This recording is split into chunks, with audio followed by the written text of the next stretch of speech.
Quelles sont les étapes pour développer un nouveau médicament? Comment se répartissent les dépenses secteur privé, secteur public? Les médicaments. On en prend souvent sans y penser, mais d'où viennent-ils et quels sont les enjeux de recherche et développement? Le CNAM reçoit Jean-François Zaguri, professeur titulaire de la chaire de bioinformatique au CNAM, pour une conférence du cycle L'aventure des transitions. Selon vous, ça fait combien de temps qu'on ne meurt plus du diabète au bout de quelques mois? Aucune idée. 20 ans. Je dirais depuis le début du 20e. Il y a 100 ans, les gens qui avaient le diabète mouraient systématiquement en quelques mois. Dès qu'on avait le diabète, on mourait. Et en 1922, des Canadiens ont trouvé le moyen de purifier l'insuline à partir de pancréas de bœuf et l'ont administré aux diabétiques. Et ça a été tout le source d'une industrie pharmaceutique pour soigner le diabète. Et ça ne fait que s'améliorer jusqu'à l'insuline produite par Génie Génétique, par Genentech. En termes de chiffre d'affaires sur les industries pharmaceutiques, à votre avis, quels sont les pays les plus représentés? Les États-Unis, l'Allemagne, la France, peut-être l'Afrique du Sud. Je dirais les États-Unis, la Chine, l'Allemagne. Vous avez les 20 plus grandes sociétés pharmaceutiques du monde. Ce qui est frappant dans ce tableau aussi, c'est que bien entendu, vous avez la moitié des plus grands labos sont des labos américains.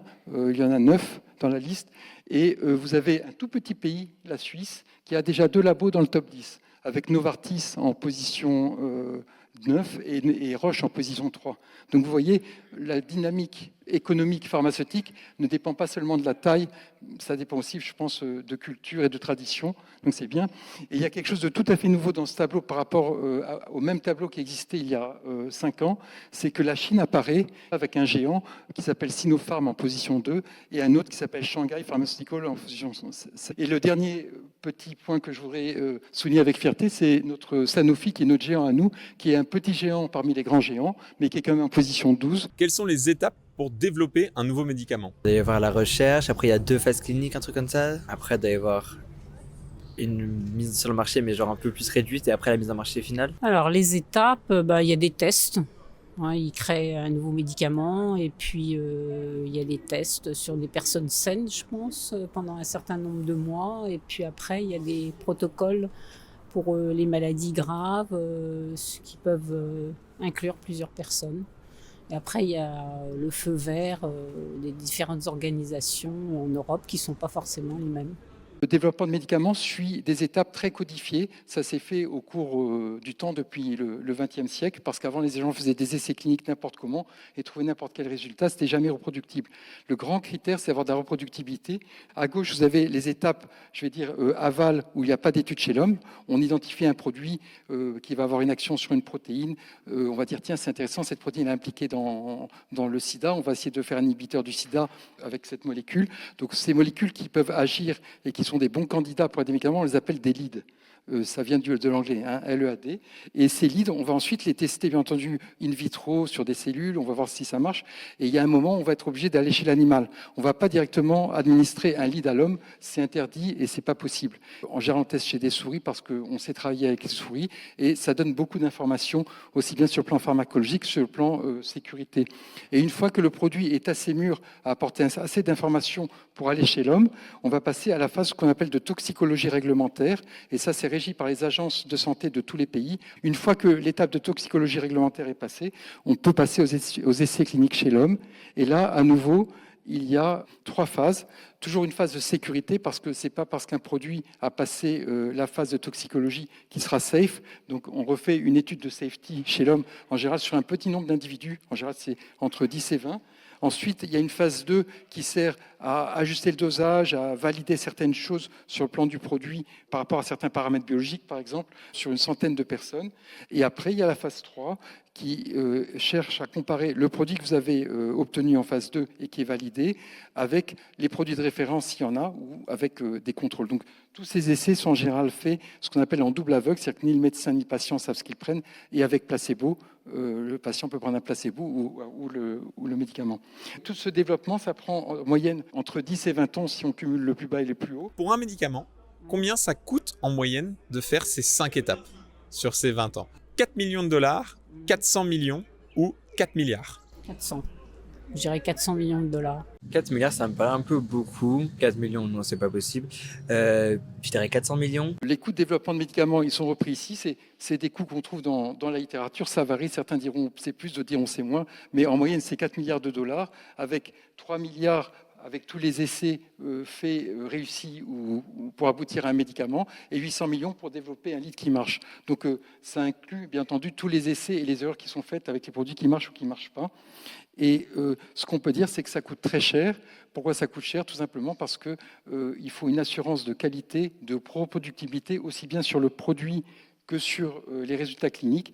Et ça, c'est une fortune. Pourquoi le secteur public ne peut pas à lui seul assurer ces 5 étapes? Parce que le coût de recherche et de développement doit être trop important pour eux, je pense. C'est trop cher. Voilà, c'est tout. Et parce qu'on n'a pas forcément tous les moyens de production à disposition, ni même toutes les matières premières, je pense. Alors l'académie, c'est moi, mes collègues, on est capable de recevoir des petits financements pour faire des études et dire tiens, cette molécule elle est intéressante, elle va cibler telle protéine. Après, quand il faut passer chez l'homme, je ne peux pas aller voir notre administratrice générale et lui dire il me faut 3 millions d'euros pour faire une étude clinique. Elle va me dire vous êtes fou, monsieur Zaguri, allez chercher cet argent ailleurs. Donc bien entendu, on est obligé d'aller chercher l'argent chez les structures privées. Il faut des investisseurs privés, on n'a pas le choix parce que le secteur public ne peut pas payer des études cliniques à grande échelle et donc il faut trouver l'argent chez le privé. Et le privé va mettre de l'argent pour financer les études cliniques. Le secteur privé existe, mais le secteur public aussi. Donc maintenant, la question, elle est un peu inverse. Vu que le secteur privé a tout l'argent qu'il faut, pourquoi eux ne font pas à eux seuls les 5 étapes? Je pense que la recherche fondamentale, ça ne les intéresse pas. Bonne question. Peut-être qu'à certains endroits du parcours, ils peuvent bénéficier d'aide ou de financement autres, publics peut-être. Parce que je suppose que la France a des aides publiques quand même pour la recherche en médicaments.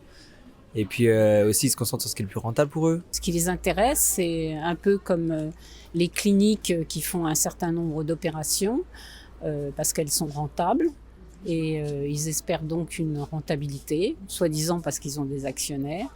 Et que je pense que la recherche fondamentale, comme certaines maladies orphelines, etc., sont traitées dans le public. Alors pourquoi les industries pharmaceutiques ne veulent plus elles-mêmes assurer tout ce développement? Alors ça, c'est ce que j'appelle le dilemme des sociétés pharmaceutiques. Il y a une difficulté majeure parce que maintenant que ça s'est ultra spécialisé dans tous les secteurs, vous devez dans une boîte pharma avoir de la recherche et de la drug discovery, ce qui est tout un métier, ce que nous on fait au quotidien dans nos labos, mais c'est des labos et tout un savoir-faire.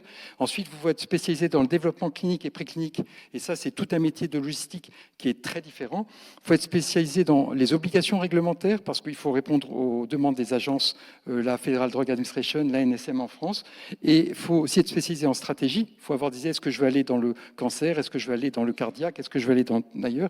Et enfin, il faut être spécialisé en vente et en marketing parce que après, il faut gagner de l'argent quand même avec les médicaments, il faut les vendre, et ça, c'est tout un métier aussi. Ça devient impossible aujourd'hui compte tenu du niveau de spécialisation.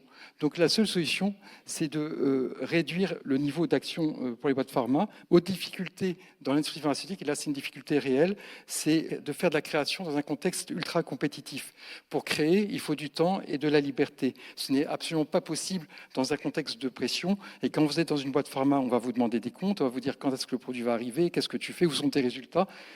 On n'a pas la liberté suffisante pour penser. Donc le secteur académique, où on est plus tranquille, est beaucoup plus propice pour la création intellectuelle et pour la création de nouvelles idées. Si on résume, on a le secteur public qui s'occupe de l'étape 1, la recherche, le secteur privé qui est plutôt dans l'étape 5, la mise en marché, et qui s'occupe des étapes 2 à 4, donc les tests cliniques. Des entreprises privées aussi, je pense, parce que je sais que les entreprises qui détiennent des animaux pour les tests, c'est des entreprises qui font que ça.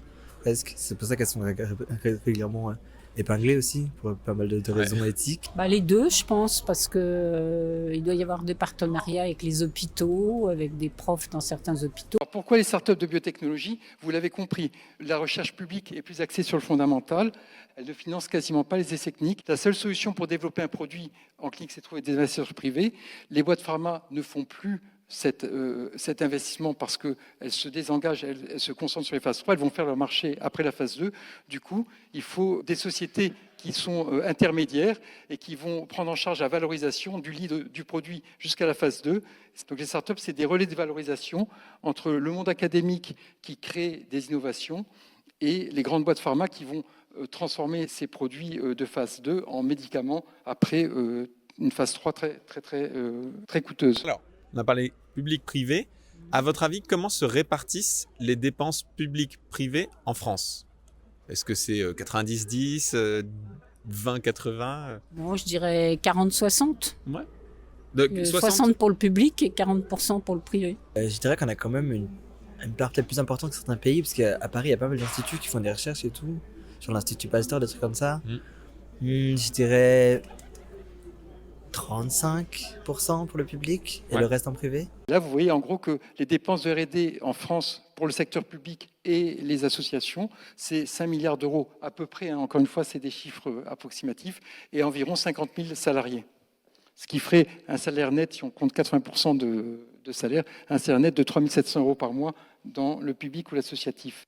Et au niveau des sociétés pharma, au total, on voit que l'investissement dans la R&D en santé, c'est 4,4 milliards d'euros pour environ 33 000 personnes spécialisées. Si on fait toujours 80% dédiés au salaire, ça fait des salaires moyens de l'ordre de 5 000 euros par mois. C'est bien, le privé paye mieux que le public, mais on est passionné. Les biotech ont une visibilité de 1 ou 2 ans. Donc c'est énormément de pression. C'est pas la même chose que quand on est payé tranquillement et on sait qu'on aura notre salaire garanti dans 10 ans qui suit. Donc c'est vraiment deux choses très complémentaires. On a besoin du secteur public pour générer de nouvelles idées, mais on a besoin des startups pour essayer de les valoriser. Sur le sujet de la R&D, quel pays dépose le plus de brevets en santé? J'ai un peu envie de dire bêtement les États-Unis, parce que je sais qu'ils capitalisent beaucoup sur cette industrie-là et du coup, I guess, ils ont besoin de plus rechercher pour trouver des nouvelles choses à marketer, sur des trucs plus niches peut-être. Je dirais les États-Unis, Vous pensez que c'est de loin ou pas? de loin. Vous avez les principaux pays en termes de dépôt de brevets au niveau de l'Office européen des brevets, en dépôt annuel, hein, c'était les dépôts en 2023. Et bien entendu, vous avez un géant qui a le plus grande partie du fromage, c'est les États-Unis, avec 41% des dépôts de brevets en santé. Ensuite, vous avez l'Allemagne, la Suisse, tout petit pays, 9 millions d'habitants, mais beaucoup de brevets, et la France, qui se situe pas mal. Et vous avez au niveau asiatique aussi des pays, le Japon, la Chine, qui était déjà assez connus, et la Corée, qui émerge de manière très récente. Est-ce que vous avez des exemples de technologies numériques qu'on peut utiliser dans la recherche médicale? Alors dans la recherche, je ne sais pas, mais il y a le nucléaire, il y a la médecine nucléaire. Je pense à l'imagerie, je pense qu'on fait beaucoup de progrès en imagerie, ne serait-ce que aussi pour l'apprentissage des personnes qui s'occupent de la médecine, avec les trucs de réalité augmentée, virtuelle, sur autre chose, pour moins avoir à pratiquer sur des modèles, enfin j'allais dire vivants, mais du coup non. Je sais qu'on fait aussi beaucoup de choses avec les nanotechnologies, des petits robots qui sont contrôlés par des aimants à distance. Il y a aussi tous les trucs de chirurgie à distance, avec des robots très précis qui ont des retours haptiques et ce genre de choses. Pour les cancers rares comme le pancréas, on dit que finalement, les médecins, il faut faire 20 visites et l'IA détectera peut-être les symptômes plus rapidement. Alors il y a 3 types d'outils numériques qui sont importants. Les outils d'exploitation de données de masse issus des biotechnologies, toutes ces études qui ciblent soit la représentation des protéines dans une maladie, soit les variations des gènes dans une maladie, soit les ARN messagers qui sont surexprimés dans les maladies. Ces études permettent d'identifier des molécules qui peuvent être des cibles sur le plan thérapeutique ou diagnostique. Il y a des outils aussi qui sont développés pour modéliser les molécules et leurs interactions, notamment une protéine avec un médicament par exemple. Et ça se fait à partir de données physico-chimiques et biologiques. Et ces outils nécessitent eux aussi beaucoup d'informations, beaucoup de calculs. Et les derniers outils qui sont très utilisés dans l'innovation médicale, c'est les outils d'intelligence artificielle pour l'aide au diagnostic et au traitement des patients. On va exploiter des données d'imagerie médicale pour identifier des tumeurs et maintenant les machines font mieux que les experts du domaine. Une question qu'on m'a posée, est-ce que l'ordinateur peut remplacer l'homme? Alors au niveau de la recherche, il peut certainement aider, mais je ne pense pas qu'il sera capable de trouver des ruptures comme un vaccin contre le SOIA qui a été imaginé en 1991, parce que les chercheurs ils sont capables de faire des associations libres, parce qu'ils ont une expérience intégrée des informations. L'ordinateur n'a pas nécessairement tout ça. Et au niveau diagnostic et du traitement, l'ordinateur, bien entendu, est fondamental, parce qu'il fait parfois mieux que les experts, mais pour donner confiance, répondre aux questionnements profonds des patients, on parle aussi de l'effet placebo, la présence d'un médecin reste toujours indispensable. Pour aller encore plus loin, le lien vers la conférence complète au CNAM est en description. Abonnez-vous. Vous pouvez aussi retrouver des vidéos sur ce format sur ma chaîne YouTube de sciences chez Anatole. J'ai plus qu'à vous souhaiter une bonne journée.